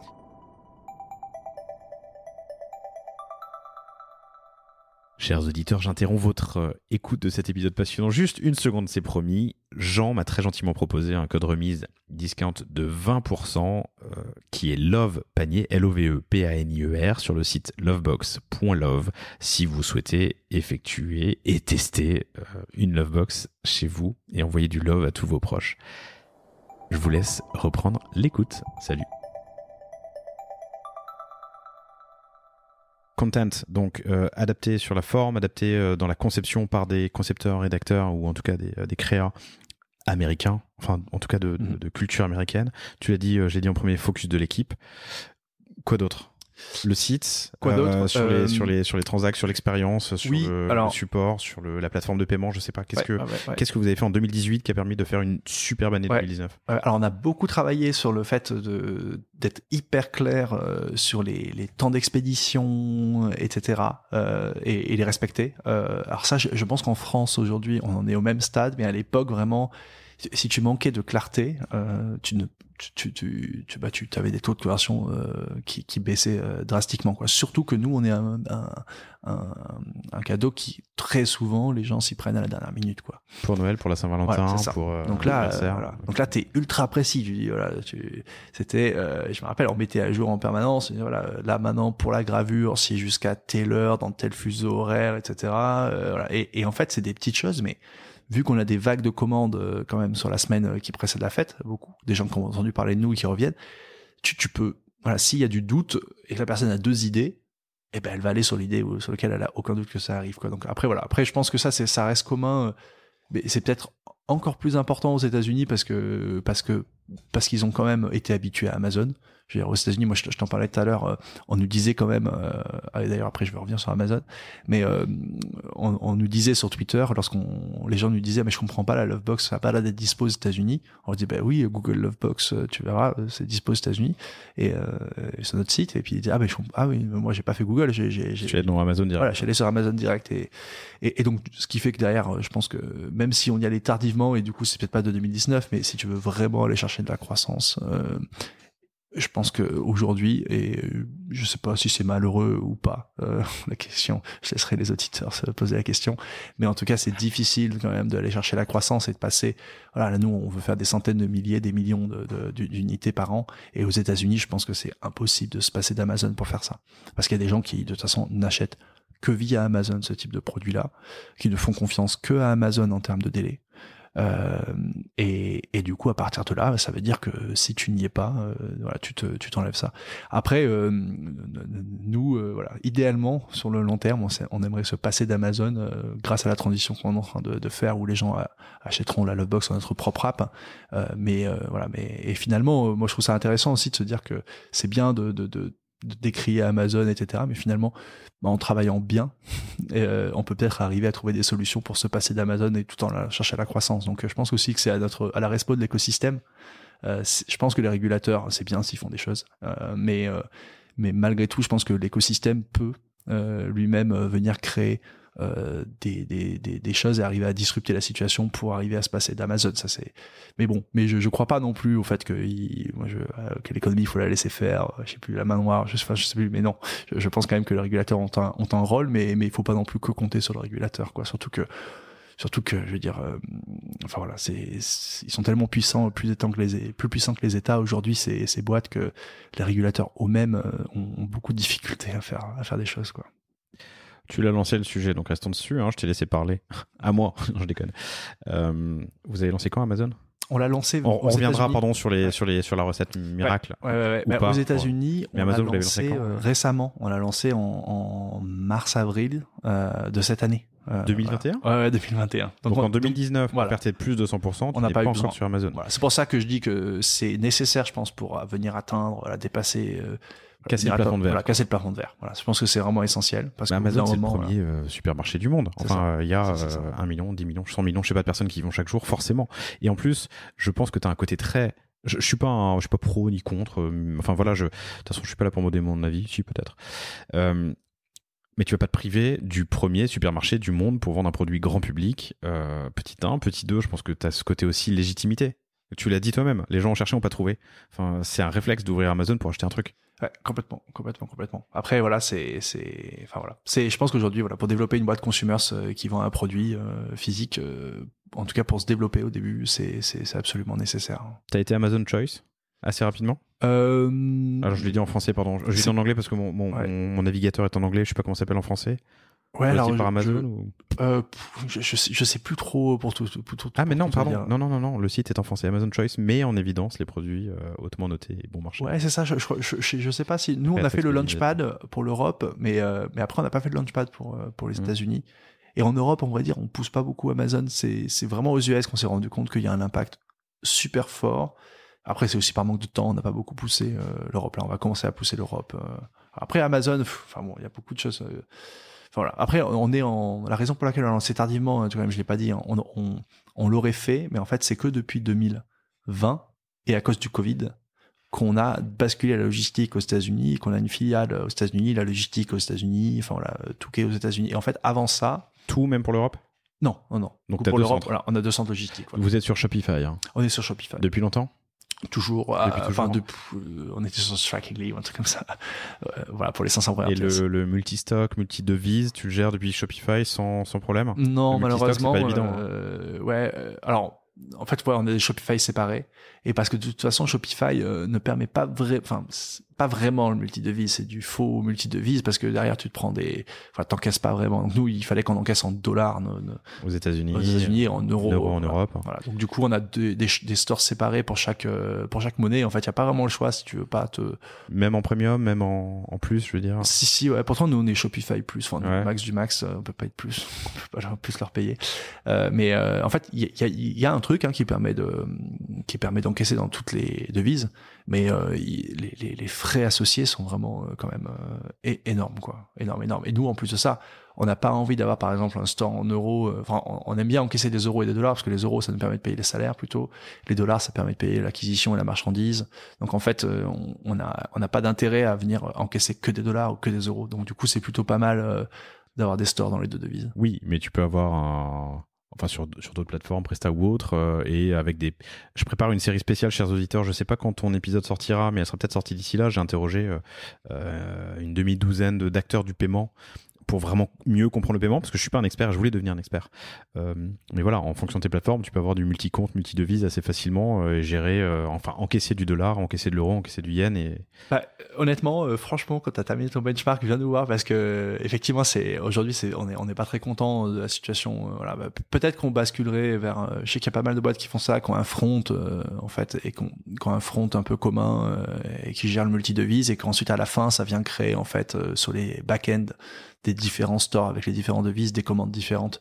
Et voilà, voilà. Mais à nouveau, hein, franchement, là-dessus, je pense pas qu'on a la solution optimale, donc je suis hyper preneur du résultat de ton travail. Du coup, alors ce sont des interviews, des entretiens, même pas des interviews. Donc je tape Lovebox dans Google, je vais tomber sur, parce que moi mon navigateur, je l'ai dit, est en anglais. Hop, je tombe sur la version française. Ouais, parce quand que je change de pays, je vais pense. sur le... Non mais c'est bien ça. Et si je vais sur la version anglaise, je tombe sur le Shopify américain. C'est ça. Je vois qu'il y a aussi l'Australie, l'Angleterre, le Canada, oui, qui sont des Shopify aussi indépendants. Shopify indépendant aussi. À chaque fois. Voilà. Donc après, tu gères 5... Ouais. Et ça, Shopify le tolère, l'accepte, pardon. Ah oui, au contraire, hein, ils trouvent ça... Enfin, pour eux, c'est la solution. Enfin, voilà. Après, quant à Shopify Payments, mais Shopify Payments n'est dispo que aux US et dans quelques autres pays, mais pas en France en tout cas. Là, tu peux faire un unique store avec toutes les devises. Voilà, et c'est quand même pas mal. Hein, mais à nouveau, il faut que ce soit aussi le même entrepôt logistique qui ship, parce que sinon c'est le bazar. Si tu as un entrepôt logistique, un site Shopify qui est sur plusieurs entrepôts logistiques, mais surtout plusieurs entités. En plus de ça, en termes de comptabilité, tu t'en sors plus. Donc en fait, voilà, c'est pour ça que déjà, je pense quand même qu'avoir des Shopify séparés par entité, je pense même que légalement, pour que tout se passe bien comptablement, etc. Je pense que c'est vraiment une nécessité. Hein. Sinon derrière, tu commences à. Voilà. On a eu ça, une période de transition où on savait plus une commande Shopify sur quel chiffre d'affaires c'était, sur quelle entité, et là tu commences à plus trop t'en sortir, quoi. Mais... C'est hyper intéressant. C'est des sujets que j'aborde dans cette série spéciale. Comme dit, je pense qu'elle sera sortie au moment où notre épisode sort, mais sur mince, le terme échappe. C'est pas l'arbitrage, mais en gros, c'est les exploits, parce qu'il faut à un moment faire coïncider, quand tu dis le terme échappe. La réconciliation. La réconciliation entre un paiement, un ticket CB, un envoi, un moins 1 dans ton stock, un remboursement le cas échéant, et si tu as 20 devises, 3 stocks, ça peut rapidement être complexe. Quand on fait du e-commerce dans plusieurs pays, honnêtement, c'est un des trucs où... Et puis alors, si tu pars mal du mauvais pied, alors là, c'est vraiment... Voilà. Et puis pour les clôtures de bilan, tu fais bosser beaucoup de monde avec beaucoup d'experts CSV et c'est horrible. Donc ouais. On a un peu parlé d'Amazon. On reviendra sur la recette. On a un peu parlé d'Amazon, mais ça m'intéresse ce que tu viens de dire et j'aimerais rebondir dessus. C'est quoi le plus gros pain, la friction, le point de douleur, je sais pas comment dire en français, mais le pain point de l'internationalisation de ton business? Donc on a parlé réconciliation, multistock, multidevise. Qu'est-ce qu'il y a d'autre? Ouais, honnêtement, je suis pas encore sûr si ça a été une bonne idée de se lancer au UK et en Australie. Enfin, se lancer entre guillemets en plus, parce qu'on l'a fait à moitié. En fait, c'était juste des tests. France. On a un stock en France, c'est ça. Store UK. C'est ça. En fait, les commandes UK australiennes partent depuis la France. Ouais. Pardon, vous le voyez pas, mais j'ouvre de grands yeux en regardant en l'air, ce qui veut dire que je réfléchis. Chez moi, c'est très difficile, ça fume. Je me demande si pour livrer l'Australie, il vaut mieux partir de l'Europe ou des États-Unis. Je pense qu'il vaut mieux partir des États-Unis, mais en fait, on a mis en place notre logistique aux États-Unis pour les États-Unis dans l'urgence, et donc en fait, voilà, c'est vraiment toute la logistique aux États-Unis. C'est ça. Et après derrière, c'est plus simple comptablement aussi, et puis surtout voilà, on avait lancé ces marchés en test.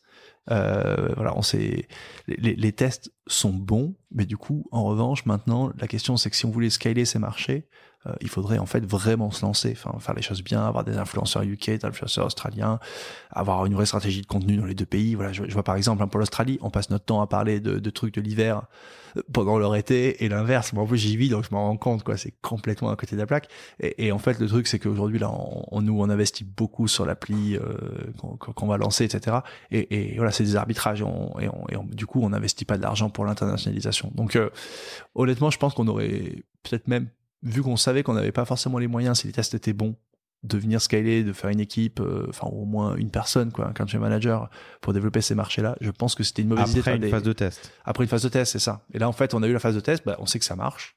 Mais t'as pas mis le focus voilà, comme tu l'as fait aux États-Unis en 2018. Exactement. Okay. Donc là, maintenant, en fait, il faudrait, voilà, si alors, on voulait. Voilà. La France, parce que t'es français, les États-Unis et le Canada, ça va ensemble, je peux comprendre. Sydney, tu nous raconteras plus tard peut-être pourquoi t'es parti vivre, donc why not. Mais pourquoi le UK en Europe avant l'Allemagne, je sais pas, l'Espagne, l'Italie Parce que c'est le même langage que pour les États-Unis, donc c'était ça. Le UK d'ailleurs, ça, mine de rien, même en fait, vu qu'on touche, je sais pas, quand sur TikTok, etc., on touche les gens, du coup, en fait, il y a tous les anglophones et donc du coup, on touche toute la population UK. Donc c'était, voilà, le fait qu'on soit US first fait que on a quand même une communauté anglophone et donc en fait on s'est focusé, d'ailleurs c'est pour ça le choix UK Australie, c'est parce que c'est des anglophones et que donc on s'est dit tiens, on peut faire les mêmes contenus, ce qui est un piège parce que du coup c'est pas les mêmes cultures, c'est pas les mêmes saisons, et c'est ce qu'on disait tout à l'heure. Donc je pense que honnêtement voilà, à posteriori, si c'était à refaire, on aurait dédié du temps à autre chose qu'à se lancer au UK et en Australie, donc je conseillerais pas de le faire, surtout quand vous avez un marché sur lequel vous êtes en forte croissance. C'est plus facile de faire 110% au lieu de 100% aux États-Unis que de faire en sorte que le 10% équivalent soit généré par du nouveau chiffre d'affaires Australie. Et puis voilà, et puis voilà, quand vous êtes déjà sur le marché américain, qui est un des plus gros marchés au monde, enfin voilà, vous n'avez pas besoin de convaincre qui que ce soit que ça marche aussi en Australie et au UK. Pour la plupart des gens, c'est une relative évidence que c'est internationalisable et voilà, c'est pas non plus quelque chose. Voilà. Donc je pense que c'était plutôt une erreur et je dirais, je conseillerais plutôt de pas trop se lancer trop tôt dans trop de pays, mais plutôt voilà de se focuser sur un marché et peut-être un deuxième si vous avez les équipes nécessaires pour le scaler. Hyper intéressant ce que tu viens de dire, je le redis. Avec le recul, tu te dis qu'il est plus simple de faire un incrémental de 10% sur un marché où tu es déjà présent plutôt que les premiers 10% d'un nouveau marché, sauf si c'est vraiment que tu as milked le premier pays et que tu es au bout, quoi. Complètement. Et même ça, en plus, ça envoie même un signal pas bon sur, je sais pas, des financeurs, etc. Parce que si vous êtes en train d'essayer de générer du chiffre d'affaires au UK, en Australie, ça peut vouloir dire que vous êtes un peu sur un plafond de verre aux États-Unis, quoi, finalement. Donc vraiment, je pense que c'est beaucoup plus facile. Pour quelle raison, hein, c'est simple, hein, c'est que vous tapez Lovebox sur Google, il y a plein d'articles de presse américaine, il y a plein de gens aux États-Unis sur TikTok qui postent, enfin voilà. Donc et puis surtout, il y a beaucoup d'amis, enfin voilà, la probabilité que tu aies un ami qui connaisse Lovebox est plus élevée, enfin voilà. Donc quand tu montres une pub même à un Américain plus ou moins random, il y a une grande chance aujourd'hui quand même qu'il ait croisé à un moment ou à un autre quelque chose en rapport avec Lovebox. Donc c'est la raison pour laquelle, voilà, ce qui fait que si, je sais pas, tu te lances dans des grands magasins aux États-Unis, tu vas pouvoir générer de la croissance relativement facilement parce que les gens te connaissent. Si tu es référencé chez Walmart, tu vas faire 10 millions le lendemain, quoi. Voilà. Évidemment non, mais c'est le sens de ce que tu dis. Je reviens sur la recette gagnante pour craquer les États-Unis, ce que vous avez prouvé en 2018 et confirmé en 2019 pour faire plus de 200%. Tu m'as dit focus d'équipe, un content adapté, la clarté sur les produits, les infos et les temps d'expédition. Enfin, temps d'expédition. Est-ce qu'il y a encore un point ou deux Ouais, je dirais. On a parlé de plateforme, mais tu me disais que tu étais sur Shopify, ça marchait bien. Non, je pense que. Mais bon, ça c'est vrai pour tous les pays. Mais bon, à la limite, je peux quand même le dire, c'est vraiment suivre son profit et sa profitabilité en temps réel, quoi. Et donc ce qui a quand même fait que ça a marché, mais bon, c'est que en 2018 on a mis en place un dashboard en temps réel qui nous calculait en temps réel le profit qu'on faisait chaque jour. Bon après c'est un peu théorique parce que tes coûts d'acte de la journée sont pas forcément attribués aux ventes de la journée, mais quand même ça nous permettait en permanence d'avoir une sorte de compte de résultats qui était quasi actualisé en permanence. Il y avait plus qu'à mettre les salaires et les charges fixes et ça je dis ça pour les États-Unis, mais c'est vrai pour n'importe quoi, mais ça permet de vraiment être sûr que tu contrôles ta croissance et que c'est de la vraie croissance rentable, quoi. Parce que voilà, j'ai croisé plusieurs boîtes qui ont fait faillite juste parce qu'elles avaient l'impression de générer de la croissance. Alors c'est surtout vrai pour le retail. Elles avaient l'impression de générer de la croissance, c'était génial et tout, mais en fait juste tout ça faisait que perdre de l'argent, quoi. Parce que des décalages de trésor, ou parce que c'est aussi que pour vendre au magasin, on vous demande des PLV, on vous demande des promos, des machins, puis au bout d'un moment, si tu n'as pas en fait un process pour tout suivre, tu peux te retrouver en fait à ne pas te rendre compte que chaque euro supplémentaire que tu génères en chiffre d'affaires sur ce canal, c'est en fait des pertes que tu accumules. Et après, si tu te rends compte de ça qu'au moment où le comptable fait le bilan en fin d'année, parfois c'est trop tard et tu fais banqueroute, quoi.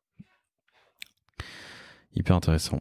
Donc ça c'est 2019, l'année super profitable. 2020, 21, tu te lances sur Amazon d'ailleurs en 21 et tu espères dépasser en 2022 les 100 000. Ouais, même en 2021 en fait, les 100 000 pièces. 100 000 pièces cette année, tu vas les atteindre envoyées sur l'année. On pense, ouais. Et là, tu es à 150 000 en cumulé, c'est-à-dire que cette année, tu vas faire plus que... c'est le projet, ouais. C'est okay.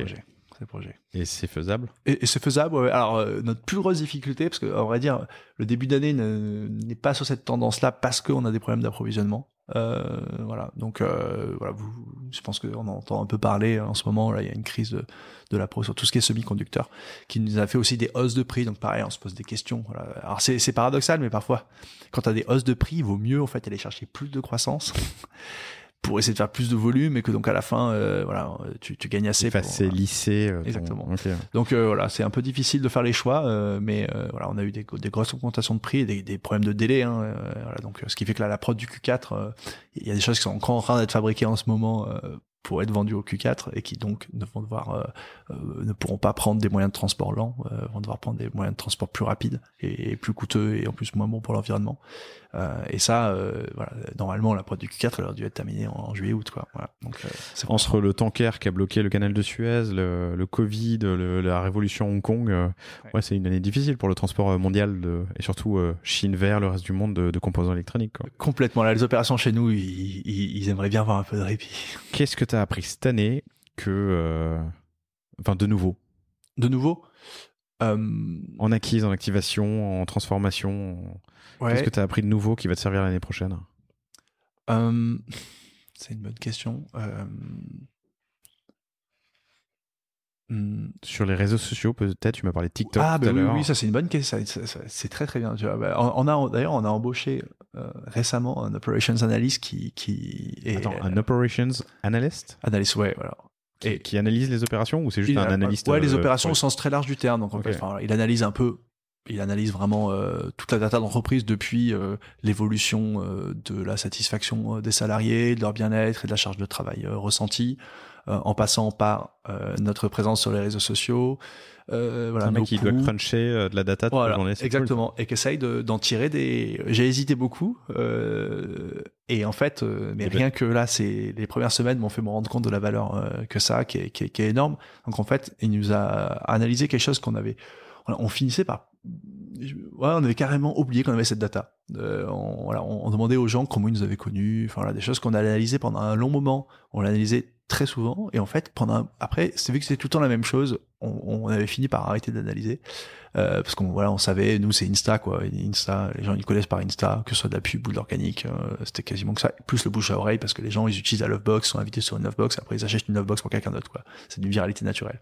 Donc nous, à la fin, on commençait par ne plus trop s'y intéresser à ces chiffres, donc on les avait laissés un peu à l'abandon, mais on continuait à récolter la data, et donc il est tombé là-dessus, il a analysé, et là s'est rendu compte qu'en fait, pendant les mois précédents, en fait, depuis 12 mois, on avait, je pense, la moitié des gens qui nous connaissaient via TikTok. Là où notre budget advertising sur TikTok est quasi nul, en tout cas en ordre de grandeur, par rapport à Insta. Et voilà. Et donc du coup, on a regardé ce qui se passait. Alors, on savait qu'on faisait un peu le buzz sur TikTok, enfin un peu beaucoup. On avait des millions de views, etc. Mais on ne pensait pas que c'était à ce point, que ça avait été à ce point générateur de commandes et d'utilisateurs. Tu as dit? Ouais, 50% des gens sur les derniers mois. Voilà, sur les derniers mois. 50% du newbie arrive depuis alors TikTok. Ils disent qu'ils nous ont connus via voilà, ils nous ont connus via TikTok. Alors après il faut voir aussi que beaucoup de ces gens, ils ont peut-être connus via TikTok, c'est-à-dire que la première fois ça a été ça, puis ensuite là où Insta est très souvent fort, c'est pour montrer aux gens la pub de conversion au dernier moment, et après du coup tu l'attribues à Insta, mais bon, pas à tort, parce que voilà, Facebook, ils ont cette capacité à montrer la bonne pub à la bonne personne au bon moment. Et donc parfois, là, les gens nous ont connus via TikTok, mais ils ont trouvé ça juste, la vidéo était rigolote, sympa et tout, ça les a un truc. Et après, Insta leur montre pile au bon moment la publicité, et là, bam, ils achètent, ils sont convertis. Et donc là, souvent, les gens, ils vont plutôt dire qu'ils nous ont connus via TikTok parce que c'est vraiment ça, la première fois, et ça les a fait rire, etc. Et en fait, on s'est rendu compte qu'on avait un produit. Et moi, alors, les gens rigolent quand j'utilise ça, mais je pense que ça va être un truc, une tendance énorme prochainement, c'est qu'on a un produit TikTokable. Parce que, Enfin voilà, TikTok, c'est quoi? C'est une plateforme de créateurs où les gens ils sont là à essayer de faire rire ou en tout cas à générer des émotions fortes chez les gens en quelques secondes en vidéo plus audio. Et en fait, on a un produit qui est hyper TikTokable parce que c'est super facile quand t'es un peu créatif de faire une vidéo qui génère des émotions, que ce soit pour faire rigoler ou pour faire voilà pour rendre comment dire faire quelque chose un peu émotionnel voilà ou romantique etc voilà, on a des gens qui ont fait des demandes en mariage des choses comme ça voilà et ou des gens qui font vraiment plus des blagues parfois un peu limite en utilisant la Lovebox sur TikTok mais en général c'est assez bon enfant et voilà et donc en fait bah, vu que le cœur tourne ça crée un suspense les gens se disent ah là qu'est-ce qui va se passer et puis du coup après tu ouvres voilà tu commandes ce qui vient de s'afficher donc voilà le fait que ce soit un produit tangible le cœur qui tourne etc le rend ultra TikTokable et du coup je suis assez convaincu que dans les prochaines années il va y avoir une tendance de produits qui sont design for TikTok voilà après le design for manufacturing design to cost il va y avoir le design for TikTok ou un produit où tu le fais en te disant tiens ça va faire des bonnes vidéos TikTok voilà donc nous on n'a pas fait exprès clairement parce que je pense que quand on a designé la Lovebox TikTok ça a été absolument rien du tout mais voilà mais donc on s'est rendu compte de ça et ça a fait que maintenant depuis mais voilà ça fait quelques semaines à peine hein, maintenant on incite beaucoup plus les gens en fait à le faire et on a un programme ambassadeur où on reward les gens qui postent désormais parce que on fait du spray and pray hein, c'est-à-dire que on sait de toute façon spray and pay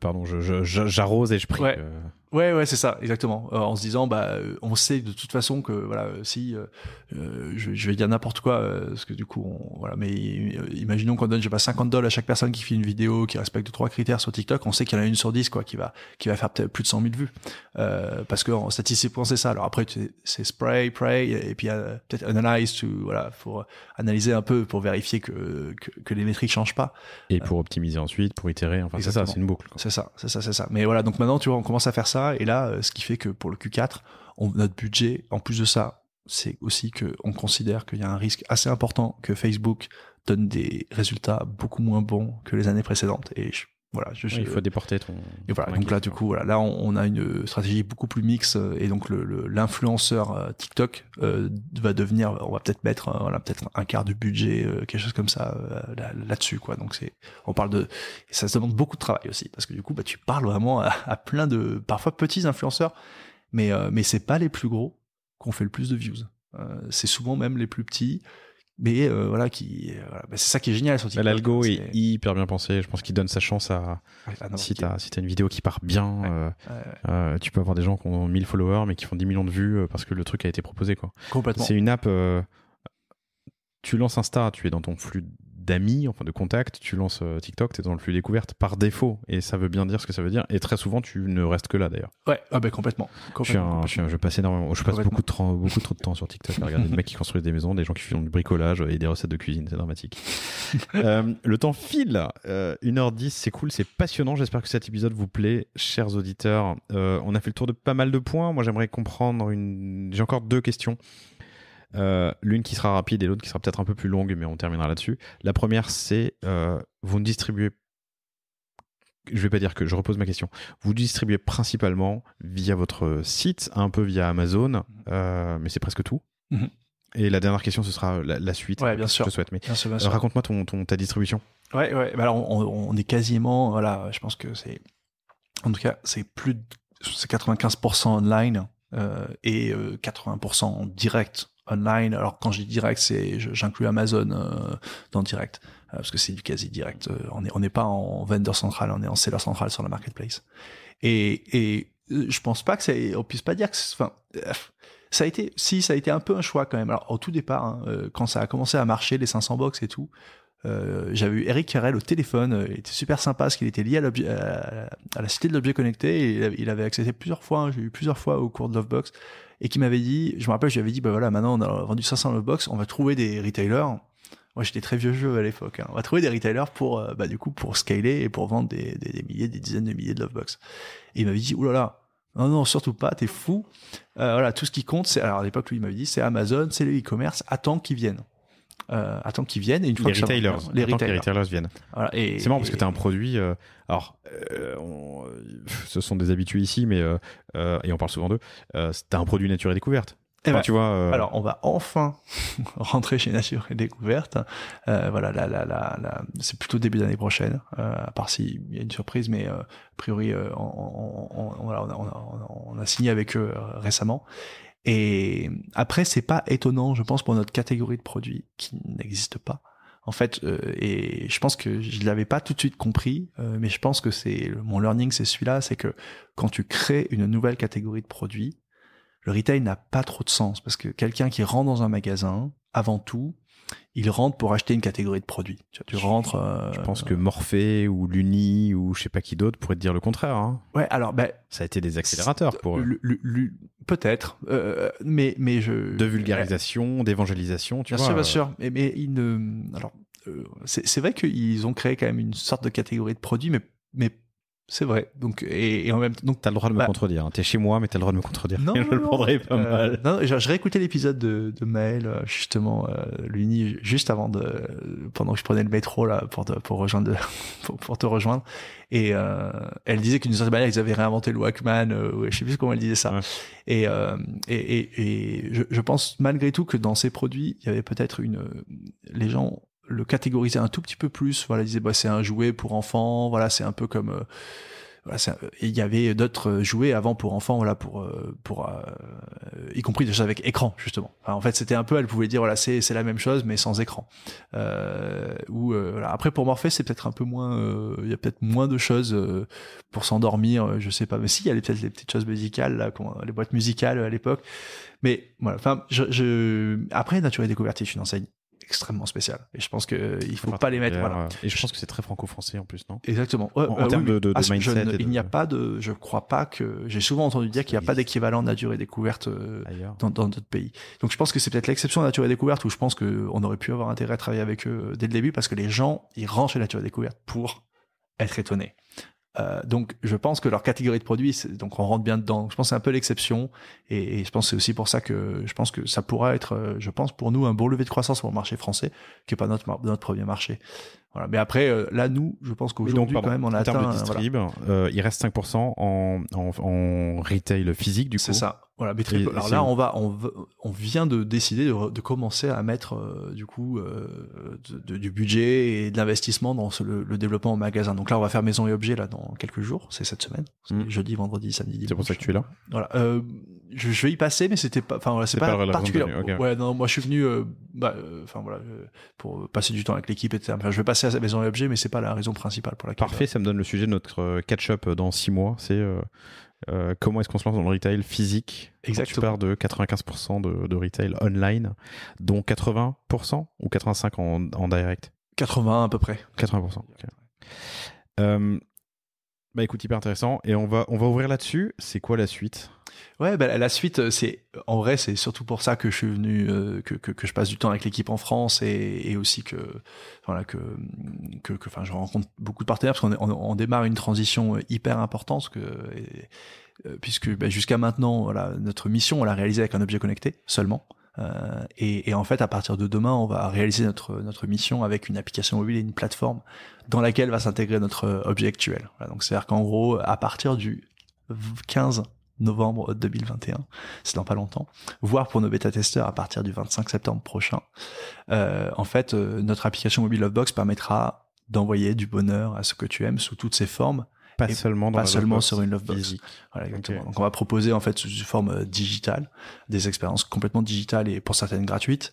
On va proposer l'envoi sous forme de carte postale. Donc là maintenant, en plus de ça, pour la première fois, on va avoir des gens qui font des choses un peu concurrentes à nous.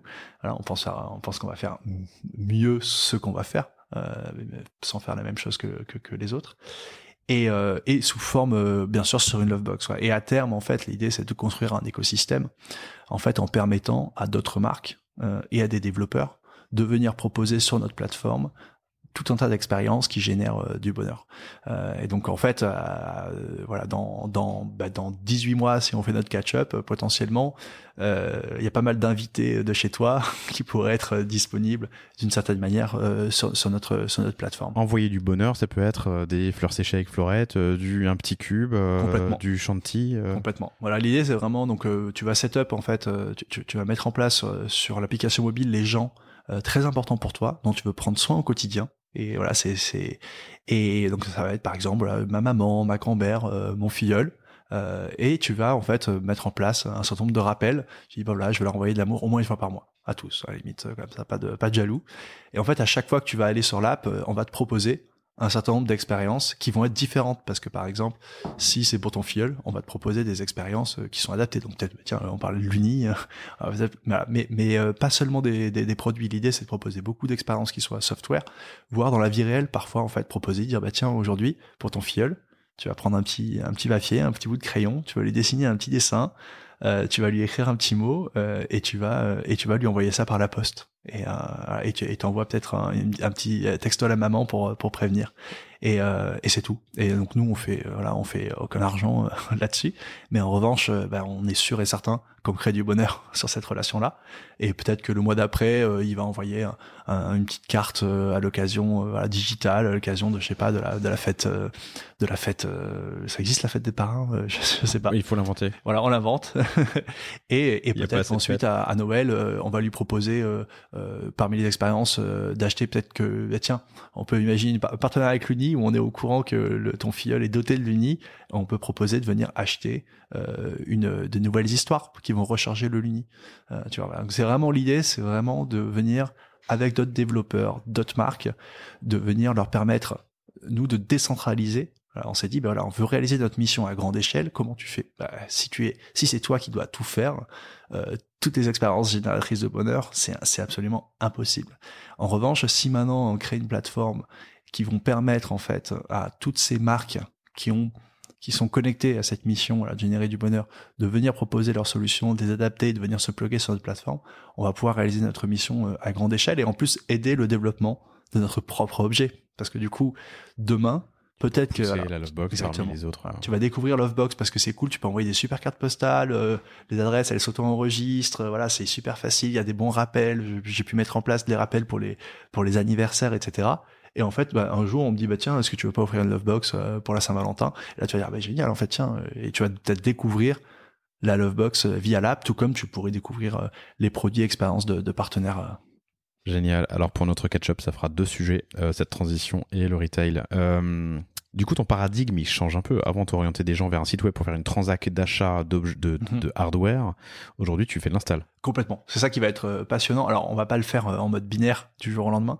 Donc là, l'idée, c'est de commencer en fait à cette transition-là, donc de continuer quand même à faire de l'acquisition e-commerce classique. Et dès qu'on se rend compte en fait que c'est plus profitable de générer la croissance en acquérant d'abord des installs et ensuite de générer la transaction Lovebox sur l'application mobile, et à partir de ce moment-là, peut-être qu'on ne fera plus du tout d'acquisition direct e-commerce parce que ça n'a pas de sens. Autant faire juste télécharger l'app aux gens et ensuite venir leur pousser d'avoir notre propre canal de marketing et de vente pour nos produits. Lovebox et demain peut-être qu'on va développer notre propre montre ou alors on va la développer avec un partenaire. Enfin voilà. Alors tu viens en France pour annoncer ça aux équipes. Vous avez déjà, j'imagine, plein de choses en place. Je me permets de te challenger sur un point. Tu m'as dit tout à l'heure que peut-être qu'il y avait un défocus sur vous auriez mieux fait de vous focuser sur les États-Unis avant d'aller lancer d'autres pays. T'as vendu 150 000 Lovebox, t'en vends dont 100 000 cette année. Félicitations, c'est génial. Ça fait 10 millions de CA, peut-être le double l'année prochaine. Est-ce qu'il n'est pas trop tôt pour élargir, tu vois? Est-ce que c'est pas j'imagine que le marché de Lovebox dans le monde, tu peux largement faire 10 fois plus, mais c'est une bonne question et on accepte là quelques tickets d'investisseurs pour venir financer un peu cette étape de développement product et j'avais cette question il y a pas plus tard que je pense que la semaine dernière avec un des participants du bridge et qui posait la question en plus de ça de la priorisation. Comment tu fais quand par exemple, je sais pas, t'as un peu de retard sur le développement de l'app et en plus, je sais pas, tes métriques e-commerce sont un peu moins bonnes, tu dis quoi aux équipes, quoi? Tu dis, il faut que, voilà, vous mettez tout sur l'app ou vous mettez tout sur le e-commerce pour récupérer les métriques. Et en fait, je pense que là, nous, on a clairement pris, et c'est pour ça qu'on fait un peu rentrer des tickets, voilà, pour être sûr de pas se défocuser sur la nouvelle la perspective qui s'est clarifiée et sur notre vision de développer une plateforme parce qu'on pense que c'est ça la grosse opportunité en gros et que donc c'est un défocus de juste vouloir vendre des Lovebox parce que même à terme si même notre objectif c'est de vendre beaucoup de Lovebox, c'est parce qu'on réussit ce move vers la plateforme qu'on va réussir à lever plus de plateformes, à vendre plus de Lovebox. Donc du coup, c'est là comme ça qu'on résout le paradoxe, que finalement à terme c'est ça qui et tu ne te travestis pas, tu continues à permettre aux gens d'envoyer du love à ceux qu'ils aiment. Exactement. Nous, ça, et je l'ai pas annoncé à l'équipe, je suis pas venu je te parlais de annoncer l'équipe, on a co-construit cette vision là avec l'équipe. Chaque membre de l'équipe, on a eu ces questions là en janvier et on a décidé vraiment le move vers mars. Ou avec une vision claire de ce qu'on voulait développer, et ensuite on s'est dit qu'on s'engageait à développer ça avec la transition minimale. On a vraiment mis le minimum de features pour réaliser cette transition vers une app et une plateforme. Pour un lancement juste avant Thanksgiving. Et à nouveau là, on reste US first en revanche, puisque le lancement est prévu une dizaine de jours avant Thanksgiving pour que toutes les cartes postales générées sur l'app puissent arriver avant Thanksgiving. Et puis Thanksgiving, c'est une fête qui est dédiée à, comment on appelle ça, je retrouve plus le mot. Thanksgiving, c'est les Américains qui sont venus s'excuser auprès des Indiens. Historiquement, c'est ça. C'est une fête de rassemblement et de. Ça, c'est vraiment la reconnaissance, quoi. Alors, j'arrive plus à trouver le mot en anglais. C'est la. C'est le moment où on remercie pour ce qu'on a, et c'est un moment qui est. Et souvent, il n'y a pas beaucoup de cadeaux. En fait, pour la oui, j'ai dit s'excuser, mais c'est remercier. Enfin Et on remercie pour ce qu'on a. Et du coup, c'est super fort. Enfin pour une boîte comme Lovebox, la symbolique est très très forte. Jean, merci infiniment pour ton temps. On a largement explosé les compteurs, mais c'était passionnant. J'espère que cet épisode vous a plu, chers auditeurs. Je suis impatient de te recevoir dans quelques mois pour un catch-up retail et changement enfin élargissement plutôt. C'est pas un changement, élargissement du scope. Merci infiniment. Merci à toi. Et le mot que je cherchais est la gratitude. Et je suis content de terminer par ça parce que c'est une valeur très très forte. Cool, la gratitude. Merci infiniment. Lovebox.love pour voir à quoi ça ressemble et peut-être en commander. Et je vous souhaite à tous une très bonne fin de journée ou début de journée si on a commencé. Enfin bref, et je vous dis à très bientôt pour les prochains épisodes. Salut Jean. Salut, merci. Salut à tous. Merci d'avoir écouté cet épisode du panier. J'espère qu'il vous a plu. Si c'est le cas, et même si ce n'est pas le cas, abonnez-vous pour ne rater aucun épisode. Parlez-en autour de vous et laissez-moi un commentaire sympathique sur Apple Podcast. C'est ce qui m'aide le plus à remonter dans les classements. N'hésitez pas non plus à le partager à chacun de vos contacts dans le business.